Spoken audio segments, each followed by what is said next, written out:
سلام علیکم برادران. از ما یک گپ میگم شاید بسیاری تا پسند نویا. بسیاری بعد میبروین خشونا دانو میگیرن هر کی گپو گپ میزنن.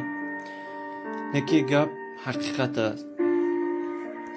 مردی میمون نو 50 یا 60 سال شد که از قلوخ به بوماگ گذشتگیان.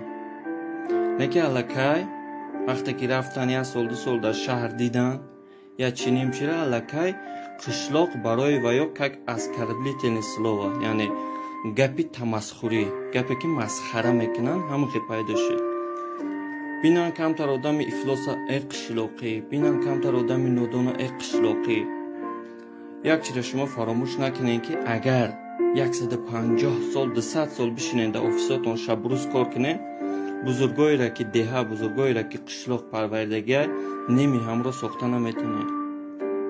برای این برادرها این یک نمود خیانت است. وقتی که بزرگای وقتی که باباهای تو از ده می روند در اوتا گرفته جایی که و یا کلانج دیگه مکانی که برو آمدی همجا و یا همچون یک گپی مسخره استفاده بردن حیف است. وقتان میدونین برادرها، ولی میدونم که خیلی هستن نفرایی که